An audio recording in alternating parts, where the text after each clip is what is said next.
कभी सोचा है कि गुलाम भी सुल्तान बन सकते हैं? जी हाँ, ये कहानी है दिल्ली सल्तनत के सबसे पहले राजवंश यानी मामलुक या गुलाम वंश की, जिन्होंने 1206 से लेके 1290 तक दिल्ली पर हुकूमत की। तो सबसे बड़ा सवाल तो यही उठता है कि आखिर ये हुआ कैसे? कोई गुलाम सुल्तान की गद्दी तक कैसे पहुंच गया? चलिए इसी अनोखे सफर को समझते हैं और देखते हैं कि उस दौर की राजनीति आखिर काम कैसे करती थी। तो इस कहानी का आगाज होता है साल 1206 में कुतुबुद्दीन ऐबक के साथ। वो मोहम्मद गौरी के एक गुलाम थे, लेकिन इतने काबिल और वफादार सेनापति निकले कि गौरी ने उन्हें ही अपनी जीती हुई भारतीय सल्तनत का वारिस बना दिया, और यहीं से भारत में गुलाम वंश की नींव पड़ी। ऐबक अपनी दरियादिली के लिए इतने ज्यादा मशहूर थे कि लोगों ने उन्हें एक नाम दे दिया था, लाख बख्श, यानी लाखों का दान देने वाला। ये टाइटल ही बताता है कि वो सिर्फ एक जंग जीतने वाले योद्धा नहीं, बल्कि एक बहुत ही उदार शासक भी थे। ऐबक सिर्फ विजेता नहीं थे, वो एक शानदार बिल्डर भी थे। उन्होंने दिल्ली की पहली मस्जिद कुव्वत उल इस्लाम बनवानी शुरू की और उस शानदार मीनार की नींव रखी जिसे आज हम सब कुतुब मीनार के नाम से जानते हैं। ऐबक के बाद गद्दी पर बैठे उनके दामाद इल्तुतमिश। लेकिन यहाँ कहानी में एक मजेदार मोड़ आता है। ज्यादातर इतिहासकार ऐबक को नहीं बल्कि इल्तुतमिश को ही सल्तनत का असली संस्थापक मानते हैं। पर ऐसा क्यों? क्योंकि इल्तुतमिश ने सिर्फ इलाके नहीं जीते, उन्होंने एक सल्तनत को चलाने का पूरा सिस्टम तैयार किया, नियम कानून बनाए। सच कहें तो उन्होंने ही इस बिखरे हुए राज्य को एक मजबूत साम्राज्य की शक्ल दी। जरा उनके सुधारों पर नजर डालिए। उन्होंने सल्तनत की पहली ऑफिशियल करेंसी चलाई, चांदी का टका और तांबे का जीतल।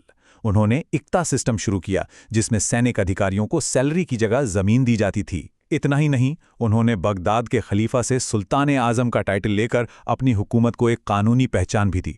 और हाँ, जो कुतुब मीनार ऐबक ने शुरू किया था, उसे पूरा करवाने का काम भी इल्तुतमिश ने ही किया। अब कहानी में एक ऐसा मोड़ आता है जो उस जमाने के लिए तो क्या, आज के लिए भी बहुत बड़ी बात है। इल्तुतमिश ने अपने बेटों की जगह अपनी बेटी रज़िया को अपना वारिस चुना, और इस तरह रज़िया बनी दिल्ली सल्तनत की पहली और आखिरी महिला सुल्तान। रज़िया ने सुल्तान बनते ही सारी परंपराओं को तोड़ दिया। उन्होंने पर्दा करना छोड़ दिया और मर्दों के कपड़े पहनकर खुले दरबार में बैठकर राज करने लगी। सोचिए जरा, उस वक्त के लिए ये कितना क्रांतिकारी कदम रहा होगा। लेकिन रज़िया की यही हिम्मत उनके तुर्की अमीरों को पसंद नहीं आई।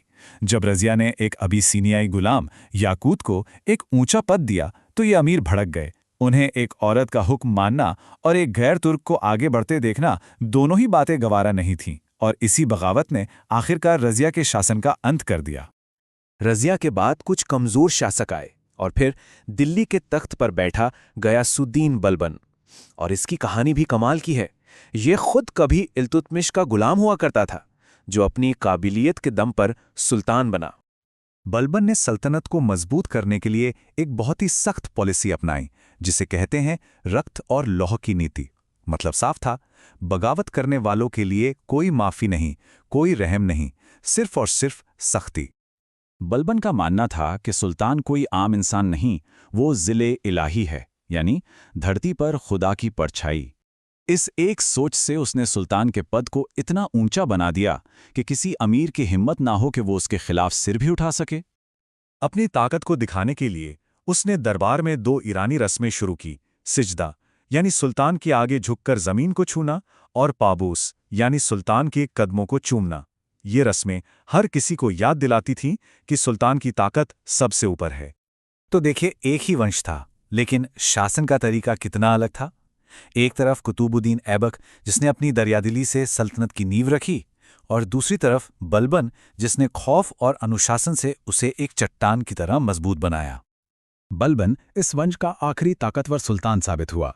उसकी मौत के साथ ही इस शानदार राजवंश के संत की कहानी भी शुरू हो गई। बलबन की मौत के बाद सल्तनत ज्यादा नहीं चल पाई। सिर्फ 3 साल के अंदर ही उसके कमजोर वारिसों के बीच लड़ाइयां हुईं और 1290 में जलालुद्दीन खिलजी ने तख्ता पलट कर दिया, और इसी के साथ गुलाम वंश का हमेशा के लिए अंत हो गया। लेकिन जाते जाते ये वंश अपनी क्या विरासत छोड़ गया। खैर, उन्होंने भारत में तुर्की इस्लामी हुकूमत की नींव रखी, दिल्ली को पहली बार एक ताकतवर साम्राज्य की राजधानी बनाया, और कुतुब मीनार जैसी शानदार इमारतों के साथ इंडो इस्लामिक आर्किटेक्चर की शुरुआत की, जिसने आने वाली सल्तनतों के लिए रास्ता तैयार किया। और अब आखिर में एक सवाल, जिस दिल्ली को गुलाम वंश ने एक साम्राज्य की राजधानी बनाया, उसे एक पहचान दी, क्या उस दौर की वो छाप, वो पहचान आज भी इस शहर की रूह में कहीं जिंदा है? इस पर सोचिएगा जरूर।